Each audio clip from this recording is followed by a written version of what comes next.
going to briefly recap the special I've been doing on this engineered flu. It's not swine flu. It didn't come from pigs. It's 2-part human, 1 part pig, 1 part bird.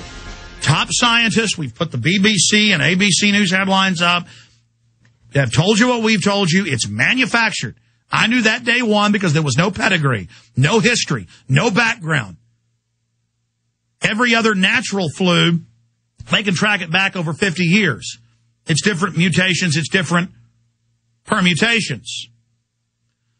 Now, months before April, I got on air and said they're building mass graves, they're setting up FEMA camps, they may use flu as a cover for martial law to pass a total Federal Reserve dictatorship, bills are now introduced, to pass a total carbon tax control of every facet of life, just like they passed the income tax in 1913 to dovetail with the Federal Reserve takeover. Now they need the global tax to pay the new global bank. That's not my opinion. That's mainstream news.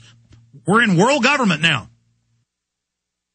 And all of this is coming up in the fall. Well, they've got the perfect political cover worldwide as nations get angry at their corrupt governments that are raping and stealing from them to the tune of $23.7 trillion stolen, according to Congress, out of the U.S. Treasury in the last 10 months alone.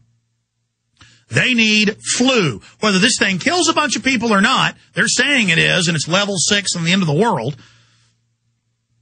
It's a way to put us under UN control, to have everybody trained to be under lockdown and forced inoculation. All this is being announced.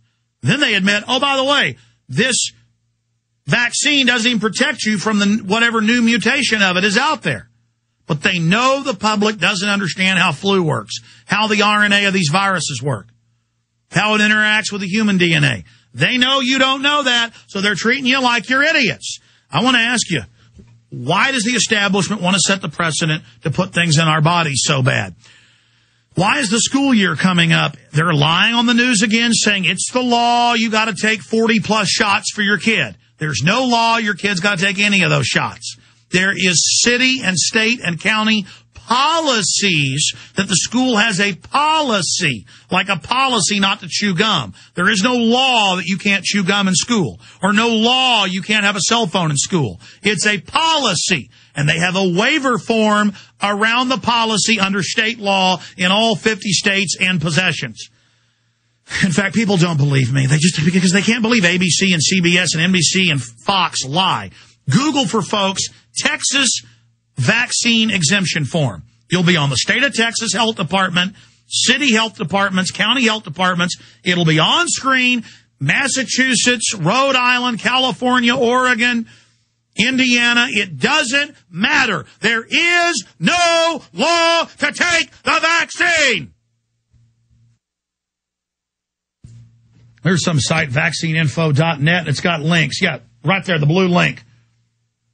There it is. Affidavit request for exemption for immunizations for reasons of conscience. Anybody can get it.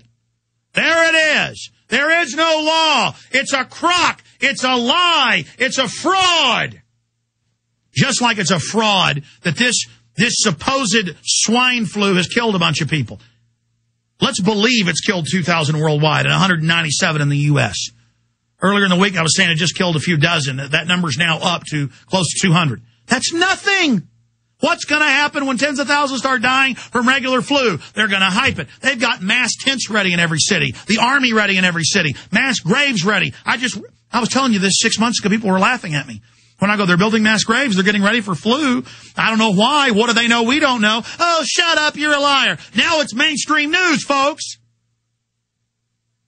This is big. I'm telling you, they're gearing up for something big. And if we get the word out, we may be able to back them off. I'm going to take your calls. Jasper, Daniel, David, Chuck, Teresa, and others. Jasper in Massachusetts, you're on the air. Go ahead. Hey, Alex. How you doing? I am really starting to get freaked out the way they're hyping this flu again everywhere and saying, oh, just real calmly, we're going to forcibly inject you. No, you're not injecting me, you bastards. Yeah, I know. It's pretty freaky. There's no other word for it, really. And it's all, remember, before this was in the news, I was on air saying get ready. Go ahead. Well, I'm trying to think down the road here and, try to assume different things like whether they got this all planned out, or whether there's surprises, where the surprises are. And I'm trying to see this from the point of view of of the real hardcore, the real brainwashed, crazies of the elites, you know, and what they must be thinking about the future, you know, for their kids. Well, we know they're thinking they're going to make tens of billions off the vaccine that the government's paying for. And they've got to know it allows the government to grandstand and set up checkpoints and train us all how to line up and be searched. Look, the whole world is going to be like living in an airport. Go ahead. Don't you think things are kind of small potatoes in the larger scheme of things? I mean, what we're really looking at is like the dawn of human interaction with the elite, right? Like, these are our first experiences with them, and in like 100 years, people are going to look back and see these as the defining interaction moments with them. So what happens right now is really important, and the symbolicness of invading the body with a vaccine is a very important symbol, you know, and setting the precedent that the Army sets up checkpoints and the military and the government saves you and the kids get the shots and Yeah. So, I appreciate your call. Good to hear from you, Jasper. Daniel in California. Daniel, you're on the air. Go ahead. What's up, Alex? Hey, I wanted to tell you much love and respect for what you do, man. Okay, thank you, sir. Go ahead. And also, I wanted to talk about. Do you think they would initiate the use of FEMA camps with quarantine excuses, you know, saying that, that this mass flu is causing... No, they've already said that. Exactly. They build all the FEMA camps, laugh at us as we're pointing them out. Glenn Beck says they don't exist. AP, Reuters, Houston Chronicle admit they do. And then they say the FEMA camps are for the flu outbreak or for the depression. Now they arrest the homeless all over the country, from California to New York, make them go to FEMA camps. Again, like I always told you, they were going to set it up where people want to go to the camps. Mobile federal inoculation vans, federal health care vans. It's all happening. Right. Well, they think they can be saved at these camps. You see, I'm in Bakersfield, and we're closest to Mojave here. And, I mean, they doubled the size of that one in Mojave. And not to mention, we've only had 2 cases, not even in Bakersfield. They were in, like, Tulare, some little bum, nothing town in the boondocks, and the flu pandemic is there. And it's like, okay, how is this even a pandemic when it's not even in a big city?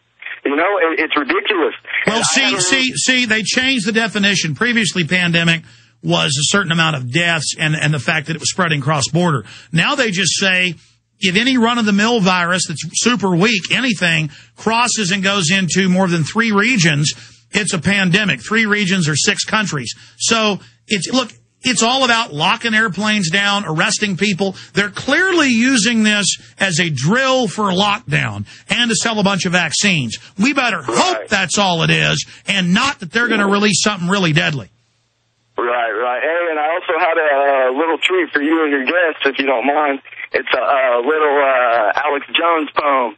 Let me go ahead and go. It goes, allow me to explain, just for starters, how the effing world's ran by the New World Order. Sir, I'm going to have to let you go. I don't even want to start hinting. Just send it to me as a text, and we'll try to get it up on Infowars.com. I really appreciate all the great callers, but when poems start out with the even a hint of the F-bomb, I'm going to have to shut you down. I myself am going to try to not. This is a family show. Okay? And I appreciate your call, sir. Okay, I understand you're sitting back with a big doob, hanging out. You're not going to hear it. Whoa, dude. And I like you. Okay, but I was just getting the marijuana vibe there. Okay? And more I realize I'm at war with the marijuana vibe. You guys can smoke all of it you want, but I'm kind of the opposite. I'm kind of the coffee vibe. And the two don't meet. My God, the problems I have with the marijuana vibe in my life. I tell you what, I've got to hunt down the weed heads and get them the hell out of my life. All right, ladies and gentlemen. All hail and long live the coffee drinkers. Down with the potheads. Folks, I'm joking. I love Willie. I'm just joking and having some fun here. And I believe, and you're right, I don't think you should be locked up in prison. I can just tell you were stoned. All right, we'll get serious. Take your calls when we get back. Stay with us.